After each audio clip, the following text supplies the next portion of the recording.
Okay, we're back. And this video is overdue. We were supposed to do this a long time ago, but we're here now to express about the post-surgery. So we're going to be telling from two different sides of the, situation. The support and the person who didn't have surgery, and then the person who had surgery. And so y'all can kind of get a feel of, what was going on for those who, desire to know, and for those who are in the same situation, and you just need a little help and a little guidance to get through. So we're going to start off with talking about the day of surgery. Emotions were everywhere. We didn't know what to do, but just make it to Columbia for him to have surgery. They asked a lot of hard questions, if something was to happen, blah, blah, blah. And also,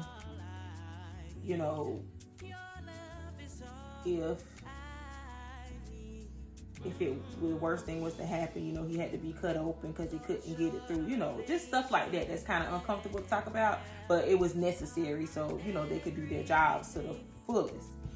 So we got into the to the back, the pre-op room, and, his mom, his dad, his aunt, his uncle, I think, and my mom, we came in, we prayed, all that kind of stuff, and then right before he went back, we had our own little intimate, thing going on.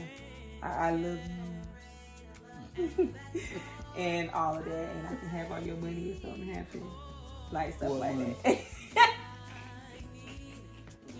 All of that good stuff. So from there, it was a little scary. It was a waiting game for me. I know it's even more scary for him because he was actually the one going through with it. But it was a little tough to go through from my side, because I was just sitting there waiting. We were talking about a long surgery, like 6 hours. So that was long. It felt like forever. And they gave you a little buzzer, and they will buzz you whenever the updates were available, and you could look at a little screen and find your person and all that kind of stuff. So it was good communication. The doctor finally came out and said everything went well. Give me a few minutes. You'll see them. Those few minutes turned into a few hours. So between surgery time and recovery time, we talking about 9 hours. That was a very long time to sit and just wait and don't, but you don't know. Until you get to see him and see what he looked like and, get to feel this thing. So, got back there, saw him, and I'll let him see how he felt after that, the wake up. Well, the wake up. Well, I didn't know what was going on. I was just trying to get up. Like, I was literally trying to get out of bed. And I couldn't. I was just like, my head is like, I could barely move my head. I was so groggy. And Aria told me that the doctor asked me was I in pain? And she said that I said no. But I guess when I kind of realized what was going on a little more, I was in some pain. I was in some pain. And that thing was hurting so bad. It was it was just painful. And they gave me this stuff and it worked so good. Oh man, it worked so good, but it didn't last but like 20 minutes. So they just had to keep shooting me up with that stuff. But then they started giving me the pill. Oh, I think it was a narcotic, some hydrocodone, something strong to give him. But if he wasn't hard head, trying so hard to be a big dog, saying he wasn't in pain, he would have been okay. But he want to be tough. Yeah, but it was hurting. I tell you what, hey. Hey, look, you try to play tough you want to, but boy, that pain it'll show you who tough or not. But man, Ariel, man, she's such a man. Well, that say for better or for worse, Man, that girl took care of me through the whole hospital stay. Like, people was like, "Oh man, I'm surprised you're here." You know, most spouses leave their spouse here, and they come back when it's time to pick It's them crazy. up. I've never. He was in like the ICU, so we're not talking about a regular room. We talking about restrictions, like because they were in his brain, they didn't want him to get any infection, all that kind of stuff.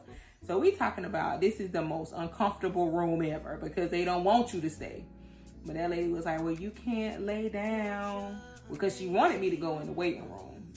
I think one time I did go in the waiting room when she told me that first time, but I was so uneasy. I was like, "It's okay."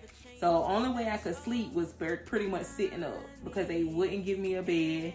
Because I guess she ain't supposed to stay. And they say, I asked her why, of course, and she was like, because if something was to happen, they wouldn't want anything in the way where they can't get to the patient, which is understandable. But for me, I still ain't going nowhere. So I just sat in the chair, slept, sitting up or laid on the little, the tray, slept on there. And then one time I got on the floor. And whenever I would hear the lady come in or, knock, I'll just kind of get up like I would lay it on the floor. And, do the best I could because I couldn't leave him. Like, there is no way. I left him once to wash and came back. Like, man, she took care of me, man. She I washed you, boo, let me boo. tell you, hey, look, let me tell you, this man came in there, right? That was your CNA, your CNA. Whatever he was, he came in there. He didn't want to wash me, and I didn't want him to wash me either. So that man took that rag and said, "Look, I had the catheter." Oh man, that's another story in itself. But I had the catheter. He rubbing me or whatever, and I'm just like, bro. And then I guess he had to rub my thing. I was like, please don't. So he took the rag and just rushed. I was like, I do it. I was like, oh, thank you, Jesus, baby. And it helped that I was a CNA, so I knew what to do. I knew how to change the sheets with them on the bed and all of that. So it worked out good. I mean, that was so funny. I wish I would have just recorded that part. Hey, look, he looked at me. I looked at him. They like, both were so uncomfortable. Like, please, bro, let my wife do it. That was so funny. That was so funny. Y'all faces, this was enough. He was just disgusted, and you were just like, I don't care. I don't want you near me. And it's just man, and like I was peeing so much through that little catheter thing. Oh man, it was a lot. You want to talk about the catheter, man? It's up to you, but I ain't know that. Ain't nothing really. I mean, thank God. Everybody know what it. I think they know what it is. It just ain't nothing to play with. What? Let me tell you, when it came to them taking it out, the doctor told me, I'm gonna count to 10, okay? I'm gonna count to 10. She said 1, and she took that thing out. Vaughn screamed. Well, I screamed. I was hollering. Oh God, that was funny too. Boy. It wasn't funny then. It wasn't bad. I mean, overall stay. It wasn't bad. I guess it was the catheter. Well, it was a lot of bad things for you, but the catheter, the man, and then walking. Yeah, like I had to it was kind of hard to walk. I guess I'm just used to just if I want to do something, I'm gonna do it. So I'm just thinking I'm just gonna get up and just start walking. I mean, I didn't lose full control of my legs, but it was just I kind of had to think a little bit. I couldn't just get up and walk. Like you thought. Yeah. It's like my brain telling me to do it, but my body was like, hold up, you can't do that. So it was an experience. So then he only stayed 3 nights, and then we got ready to go. And the first thing I could think of was outside, because I know he was saying his eyes were a little bit sensitive inside, and the hospital room was pretty dark. So the first thing I was worried about was oh my goodness, this light, it's bright. It's gonna, affect him. Man, let me tell you, my eyes were so sensitive. It was crazy. I mean, You know how like when it's late at night and then you got to get up, go use the bathroom, you turn the light on and it mess with your eyes. Imagine that times 10, and you can't. And like, I mean, I had to put one of those things on the window. Oh, the sheet. I mean, not sheet. Basically, the a sheet. The night blinds. Dark blinds. To keep the light out, man, because I could not. Like, my eyes were that sensitive. So we had to put, I mean, it was just a lot of changes. My couch, I couldn't lay down because I was like, it was just weird. I had to, like, my rocking chair was my bed for like. And we just threw a sheet on that thing and we stayed there for a while, and I stayed right there on the couch. I couldn't, only thing I could eat was mashed potato bowl. I was so sick of going to KFC. Hey, shout out to KFC, man. That darn mashed potato bowl. Oh man, because you couldn't open your mouth. Open my mouth because my mouth, everything, whole everything face was hurting, so I could like barely like open my mouth. So hey, them mashed potato bowls came in clutch. Let me see. The kids. Oh man, that was probably one of the worst things because, you know, I'm one of those dads that's like do everything with their kids. You know what I'm saying? Play with them, do this stuff with them, and to have that taken away, I mean, like I'm picking up my kids, and throwing them around, and we just playing around, and they're just, Dad, can you pick me up now? No, I can't pick you up. Dad, can we play now?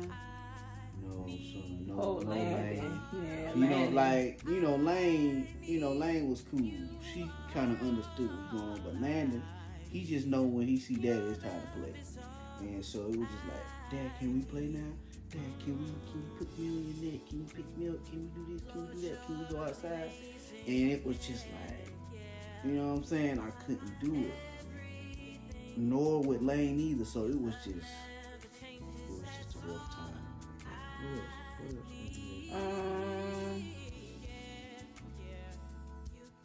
Let me see. So, well, kids pretty much was, and then what else? You talking about what you couldn't do? Yeah, or what was different? Oh, the bending over, I think. Oh, stuff for like bending down. I couldn't bend down. Drink out of a straw. I couldn't drink out of a straw. I couldn't lift anything over 10 pounds. It was 10? It was 10? 10 pounds. Oh, I thought it was 3. 10 pounds. I had to pee every 2 seconds. It got to the point, cause like my legs, I was still kind of working on my legs, and I had to pee so much, I just took that urinal, and I, you know what I'm saying, do what I gotta do. You know what I'm saying? Because I just got tired of getting up and I was so drained. You know what I'm saying? Like,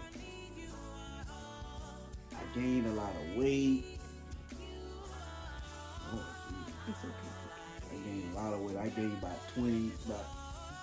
But that was, I mean, it was because of the steroids. It wasn't, you just laying on the couch. It was the steroids to help regulate your hormone levels.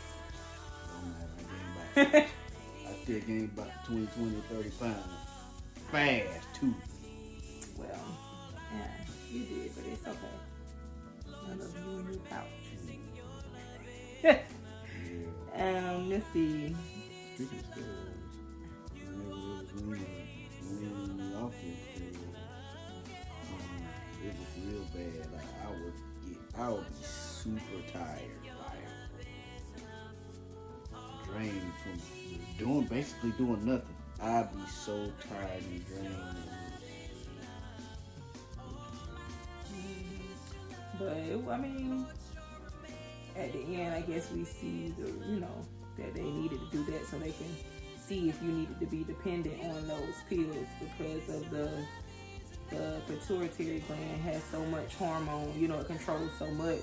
They needed to see if you were lacking in any area, and if you were, then they found out what pill or if that pill will fill the void so that you wouldn't be that drained or whatever the case may be.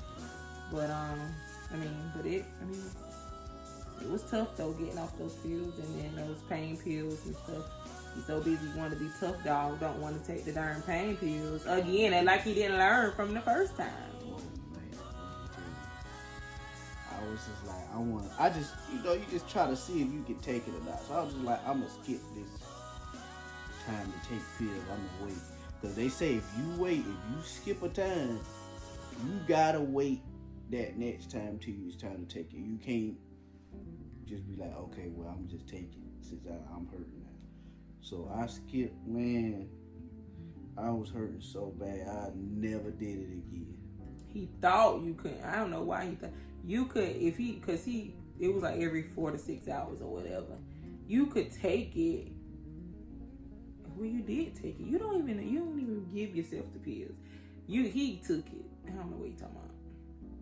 When he missed it though on purpose. Yeah, I missed it on purpose. But and when he felt that pain, it just took longer to take effect. Yeah, but you took it, after you felt the pain. Yeah. But it just took longer to take effect because you want you to take it before the pain hit. Right. It hit you. So and they saying when it hit the pain pill isn't gonna, take effect immediately. Right. So how did you feel? It was a little hard, a lot hard, not a little. Only because of the fact that I had to take care of you. Then by the time my mama left, it was just me. It was just us alone because my mama kept the kids throughout, the whole surgery part. But whenever she left, it was I had to take care of Vaughn, take care of the kids, take care of the house. And at this point, I was trying to work, but I would have to leave him home. He can't lift the kids. He can't do nothing. So I had to end up stop working. And he wasn't even supposed to be driving and stuff like that. So it was kind of hard financially, mentally, physically, emotionally. It was really hard trying to handle all of that. I didn't think I was going to make it, through because it was very hard, like emotionally. And, thinking about how this is going to get paid. We're in a whole nother city. Like, we're not around anybody, but, we got Daje, we got Quan, we got Quana. But at the same time, they work. So it's not like I could just throw my kids. It was just a little rough. So, I think that us having to move back to Florence was necessary. At that time, we didn't see it because, mind you, Vaughn still couldn't lift anything. So, I don't know how many weeks we were after surgery. We moved in November, so we're only a month after surgery. Not if a month, because we moved, close to the end of November. I had to pack and move a whole house by myself because I wasn't gonna, let him cause any more trouble. Quan came and helped. Shout out to Quan. Yes, because honey, I got Quan, that couch stuck in that door. For real. And it was rough. It was really rough. I didn't think I was gonna be able to do it. It was plenty of times I just broke down and couldn't take it. Like I was like, there is no way we're gonna make it. Like no way. It was to the point where we had to find a way to get to Florence. But thank goodness for, our support system, because if it was not for our support system and for God, I do not think I would, make it, because it was just that mentally draining. Mm-hmm. And again, you try not to let this kid see you, because they can feel off of you. You try not to let them see you get that way, but it got so overwhelming when you know what to do. So it was necessary to move back to around people that could help us, around people that could, give us the encouraging words and all that kind of stuff, because you feel alone. Around this time, we did not want to come back to Florence. No. At this time, we didn't want to come back to Florence. At all. And, and like I already said, it was draining because, I'm used to helping out for the most part. Whatever. I still, that little bit I did help, was big. And you appreciate that. Yes. After something happens and that help is not there, you're like, well, dang, he did do a lot. He did do more than what I. got that right. He did do more than what I thought. Dang, I could be like, boy, I go put the kids in the tour. Like, goodness. It's tough. But we made it, baby. And you know, like I said, at that point, we didn't want to come back to front. But now that we're influenced, man, I'm so glad. I mean, even to the just transportation, I'm glad we're back in front. Because in Greenville, you got to get on the highway to get anywhere you want. And if anybody know about 85 and what was it? 385. 385. 385 was straight. Because you had to pay for we them was by the tolls. tolls. Tolls. We was by the tolls. But that 85, oh man, like, I'm just glad we're back in Florida. Me too. And we lost a lot. Like, we lost a lot of stuff. You know, Good cars. Like, because it was just that. I mean, we just couldn't handle it all. So we had to leave stuff behind. We had to, you know, lost the cars. But let me tell you something. As of now, we got back everything we lost, plus more. Like everything. We have 2 cars, two good working cars. We lost our washing machine and dryer. We got a better washing machine and dryer. We lost a whole place to stay, but we have a beautiful, big enough, spacious place to stay. Like, we lost a lot, but we gained way more than what we lost. And now we, you know, looking back on it, it's like, dang, we really went through that. Like, for real. Like, this ain't no joke. This ain't no play. Like, God really brought us through that thing. For real. And it made our faith so much stronger.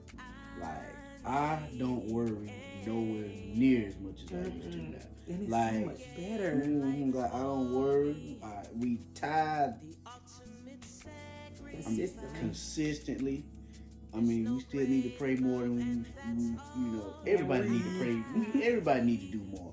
But we do more than what we used to. A whole lot more. Our faith is stronger. I mean, I can work now. Thank you. You know, so I can lift stuff up now. Thank you.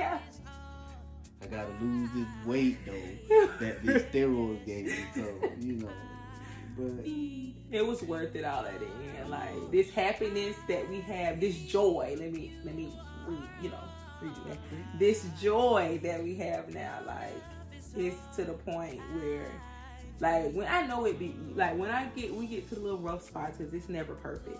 When we get to the little rough spots, and I look back and I'm like, if God can bring us through that situation, like, we was at the lowest of lows, and you know, most people didn't know. And you know, for our support system that came in, even if it wasn't financial, because we didn't even ask for any. You know, we might ask for 1 or 2 things, but most of the time it was given. Like, for real. Like, it's just to the point where we are so grateful for the people who, you know, came and just helped us. Like, even when it was moving it, like, BA, if I could give BA the world, I promise you I would. Like, this man help us anytime we move. This man help us when we move from here to there, wherever. Even now, when he comes home, he come, you know, and help us with anything we need help with. Like, if I could give him anything, I definitely would. But I ain't got it, OBA. But I got you when I do. But it's just those people that, you know, their support system, you just appreciate them even more than you did before. And then sometimes, you know, you think that might be bad that you do that after you done been through something, but on the other end, it's like, dang, we have people that are here in our corner. Even though we was going through it, it seemed like nobody was in our corner. It was just us stuck. But I tell you, and like, from my point of view, just for me, like, I know Ariana, and I know she gonna ride for me. I know she's loyal to me. But this just takes it to a whole nother level. Because people don't realize them vibes when they say for better or for worse. That's what it means, for better or for worse, man. And like, you know, it just makes you appreciate. Like I know for a fact that we are a successful couple. You know what I'm saying? I know for a fact that my wife is gonna be there for me through anything. And I mean, we've been married 5 years. Man, we done been through so much in these 5 years. She done had surgery. I done had surgery. I mean, lost, we done gained. Hey, like we done hit the high, we done hit the low. Mm-hmm. Like, but I won't have everything. Some may see our relationship as strange or weird, but it works for us. Like, we love each other and we love each other hard. Like, he get on my nerves, I get on his nerves. Like, we communicate. That's how we get, things through. We communicate. That's my biggest thing. Like, how you feeling? I ask him how he feeling 20 times a day. Cause I need to make sure we on the same page. What's wrong? You need, cause to me, he's still kind of recovering, because they said it could take up to a year plus, to be fully recovered. So I try to make sure, okay, you ain't macho, chill a little bit, back, lay down, take a nap, something, like, because you're not Superman. And, and sometimes I have to realize the same thing too. I'm not Superwoman. So I can't be around here, doing everything. We share responsibility so that it won't be more on one person than it is on the other person. And we just realized that by communicating and going through this little patch that we went through. And we're grateful. I'm grateful, that we found out about it and it's over and done. And he is healed in the name of Jesus. I want to take an eye test, though. I just want to see how my eyes Well, you got it. Well, yeah. But we're glad we have a support system out there. We love y'all. We appreciate y'all for everything that y'all do. Y'all mean a lot to us, and we just want y'all to know that. And for the people who've been praying for us, genuinely praying for us, we appreciate all the prayers, because he made it through.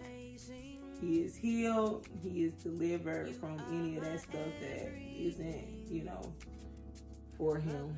And I'm glad that he's getting back to normal, right?